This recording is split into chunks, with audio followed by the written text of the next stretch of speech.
Hey guys, this is Lucas from Hold an Absence, and you are watching DutchScene.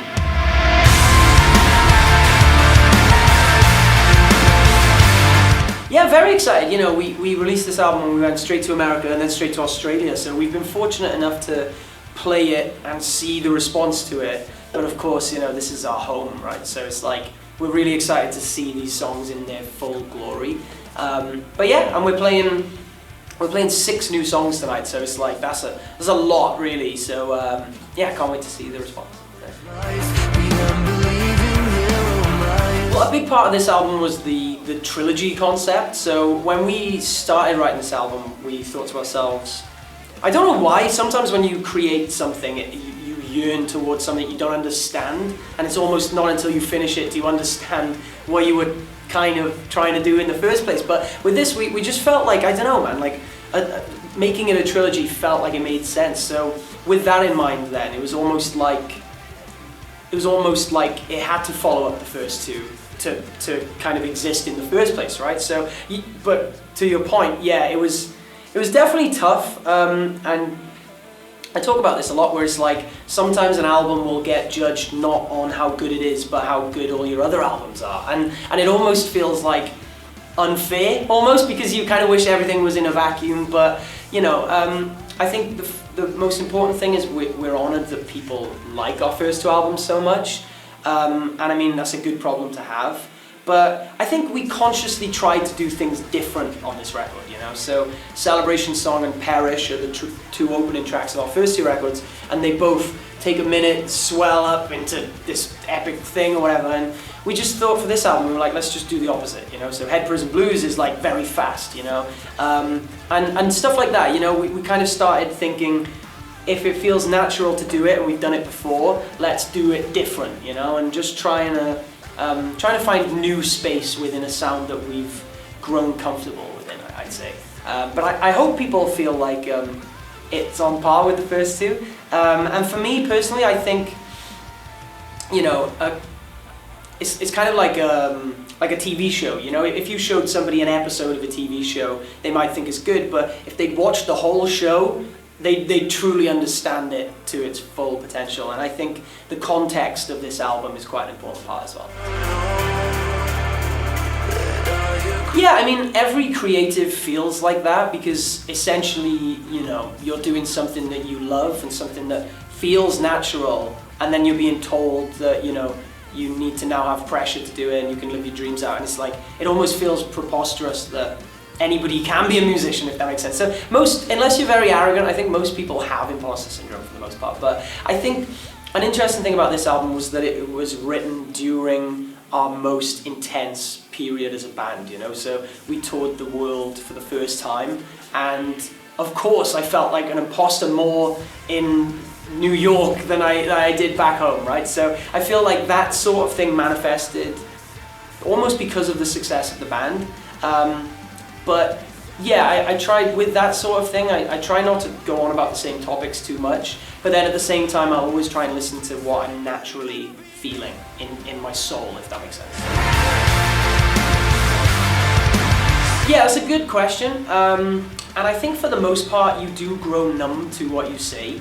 That doesn't mean that you don't feel those things. Like, the first song I ever wrote for Hold an Absence was a song called Penance.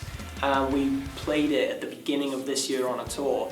And it was funny because it was like, that song is about like suicide ideation and being truly like the most miserable I'd ever been. And then like 5 years later, it was like, I was the happiest I'd ever been. And it hit me then, 5 years later, how sad I was back then, if that makes sense. Whereas every night now I'll go on stage and I'll sing a song like Wilt, which is just an emotional breakup song, or I'll sing a song like Afterlife, which is about grief. And I don't feel those things intensely, because every day, it's like eating the same meal every day, you know what I mean? Like, it's gonna start almost wearing off a little bit. But then at the same time, you know, the moment can come and you can really almost feel what you're saying more than ever before for no reason, right? So it comes and goes in waves, yeah. So in my life, I've always felt like hardship was a good thing in a way, because you learn from these bad experiences, you know, and you know, I'd have ex-girlfriends, or I'd have like, you know, things in my family or whatever, and I'd kind of come out the other side and be like, I feel like a better person now than I did before, and when I discovered what kintsugi was, I remember thinking, wow, like there's a metaphor for how I feel about that. So it very much struck me very quickly, you know.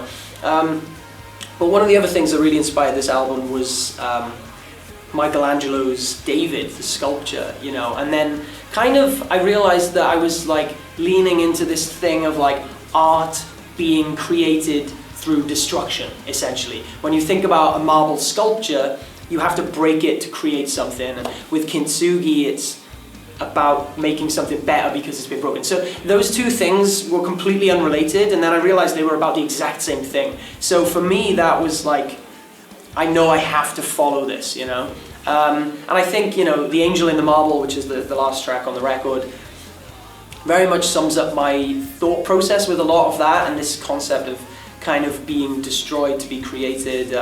But, you know, the artwork itself has so much thought gone into it. Even the trilogy thing, you know, like having these three women, you know, looking in different directions and then finally embracing forward, you know.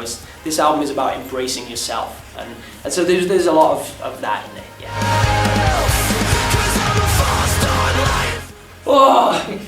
Oh man, that's a tough question. I feel like for me, I constantly have this like idea that like I'll wake up one day and everyone will just think the band sucks, and then will stop being a band. Like, yeah, like so my nightmare is that this stops, I would say, which is kind of broad, but like as far as the dream goes though, you know, I feel like Holden Absence has been on a very earnest rise, you know. We've never had like a spike, we've never had like a one hit, or we've never had like a controversial moment or whatever. So on a graph, you know, we kind of slowly just go up, you know, and like I kind of just want that to keep going, you know. I'm not in a rush to take over the world, but I just love the idea that everything we do, people believe in, and then the more people believe in it, the more we believe in it, and it kind of becomes its own self-fulfilling prophecy in a way, you know. So I know it's a bit of a boring answer, but the dream is to keep doing what I'm doing, and the nightmare is to stop doing what I'm doing.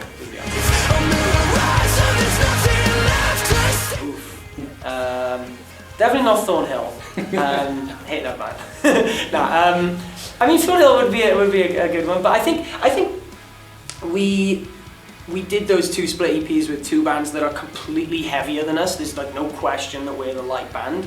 So perhaps we do something with an artist that is not at all heavy next time. And I don't know who that would be, but that's something that we could maybe look into in the future, but I'm trying not to, because I almost don't want it to feel too contrived and thought out, you know. Like if the moment comes for us to do a split again, I want it to feel like really natural, you know. It's like you don't want to become a psycho, like, okay, yeah. Yeah, I don't want it to be our thing, but then at the same time, if it does become our thing, that's cool as well. But I just don't want to like be too contrived about it, you know. I don't know, man. It's always boring, but I like to thank people. I always like to be grateful for like just the fact if anyone's watching. Thanks, and thank you for asking the questions, you know. Yeah, so, and I hope people are enjoying the new album. That's the main thing, so, yeah.